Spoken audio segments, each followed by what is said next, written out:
Let's watch Trump bumble his way through the Joe Rogan podcast. Truly one of the lowest intelligence showings of any political campaign that I've ever seen, from messing up history to spreading misinformation. And we've got a little bit of it all to look over and provide the needed fact checks as always. Did you just float out the idea of getting rid of income taxes and replacing it with tariffs? Well, okay. Were you serious about that? Yeah, sure, but why not? This just further shows me that Trump is convinced that foreign countries pay the tariffs, as for some reason he thinks that we'll be making money from tariffs enough to remove the income tax, when tariffs are paid by the importing company and passed on to consumers, as any economic analysis will show, meaning that money is removed from the economy, prices go up for middle-class people, which removes money from the middle class. Trump's 2018 tariffs that were just on washing machines, solar panels, steel, and aluminum led to billions of dollars each year of costs being passed on to the consumer, with the economy losing out on over $114 billion.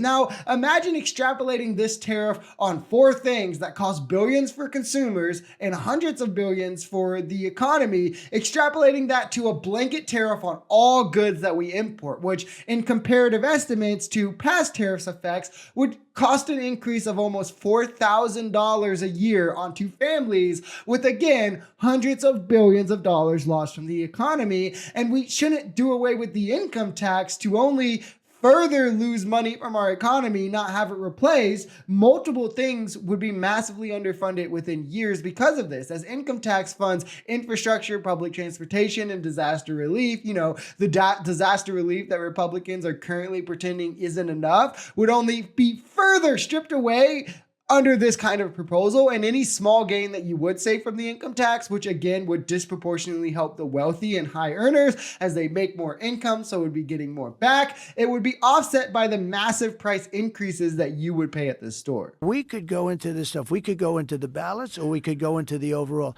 I'll give you another one. Are you going to present this ever? Even Joe Rogan doesn't buy this bullshit. I mean, look at how hard Trump malfunctions at the simple question being asked if he'll ever present the evidence. Remember, for weeks after, and even at the beginning of this campaign, he would say, coming soon, we'll do a press conference and release all the evidence, all the information. And surprise, surprise, that press conference never happened because that evidence doesn't exist. Trump lost over 60 court cases because he had no real evidence. Lost court cases in courts with judges that he selected. Rudy Giuliani has admitted in court that he lied about the ballot stuffing. Everyone told Trump there was no merit to these claims, from National Intelligence, Homeland Security, his own Justice Department, Bill Barr, senior attorneys that Trump had handpicked, senior staffers in his 2020 campaign. So he either knowingly made these false comments to spread hysteria and bolster his chances passing the fake electors through to subvert the votes of people, or he was in a deluded state of mania, of which neither is one of a man that we should want back in office. And it's kind of funny how MAGA will still parrot these claims that he made, even though we now long know that they're all false. Who would want to have these things? Who would want to have, there's so many, the transgender operations, where they're allowed to take your child when he goes to school and turn him into a male? Okay, so ignore the fact that he said him, take him and turn him male, which due to his worldview would be impossible, so clearly showing signs of mental decline here. Even with what he meant to say, it's just not happening. This is one of the weirdest lies he tells, a lie that his own campaign already admitted that they can't find any proof of. To get any type of gender-affirming care needs parental consent if you're a minor, and also minors can't get sex replacement surgery. This is a multifaceted lie, one to make you believe that, well, all gender-affirming care is surgeries for children and this and that, which is a common misconception. A large part of gender-affirming care for minors is validation, social transitions of wearing the clothes you want and utilizing the pronouns you're comfortable with. And then if you're older, puberty blockers, hormone therapy if needed in some cases. But the surgery is for adults and those who are old enough to give medical consent on their own, you know, not minors. Right. And all of a sudden I'm standing in the White House. And it was very, very surreal. That room was so beautiful to me, much more beautiful than it actually is. You know, to me, when I looked at the bed, and the bed you could see it was a little bit longer, had to be a little bit longer. He lost his son, and they suffered, the two of them suffered from melancholia. They didn't call it depression. They called it melancholia.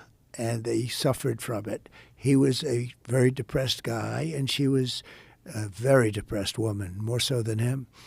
And on top of that, they lost their son, whose name was Ted.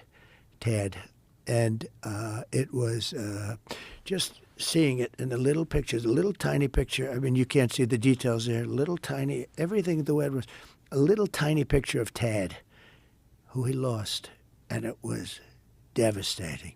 I had to play this one because it's hilarious that Trump has no idea what he's talking about, but is like confidently trying to tell this story. It's about as true as when Trump tells the story that we won the American Revolution in 1776 by controlling the airports, which is funny because, of course, airports and planes did not exist in 1776. But Thomas Lincoln, or Tad as is his nickname, and Trump is saying here, died 6 years after Lincoln died. So what are we talking about, Trump? But, you know, I'm sure, as MAGA will say, Trump just meant that Lincoln knew that 6 years after his death that Tad would die. So he was preempting the sad because he's like a psychic or something. And this story somehow makes sense and isn't just showing his clear mental decline and him being in a delusional state. You know, couldn't be true for him, right? He's only 78 years old, right? A spring chicken, as they would say. This is why you can't take anything that Trump says serious ever. He's either gravely misunderstanding how something works, like he does with tariffs here, or he's lying and spreading misinformation like he's doing with the 2020 election here, or he is just confidently spewing nonsense about something he's clueless on, like American history. This is by and far one of the dumbest interviews I've ever seen by one of the dumbest candidates we've ever had for president. And I swear the most embarrassing moment for us as a nation in a long time was electing someone as dumb as Trump to office, someone with the morals of Trump to office. And if we make the same mistake again, I just can't wait to see how the history books describe this moment in time. If you enjoyed this video, we're Social Society. We're a commentary channel influenced by politics, society, and the economy. We are pretty left-leaning on this channel, but we're open to our right-wingers as well. The biggest thing here is having conversations that get everyone to the bottom of the truth. If that sounds like something that can interest you, consider smashing that subscribe button, leaving us a like, or commenting on this video. We even have memberships available as low as $3 if you'd like to support, because the only way we become a society is together. Peace.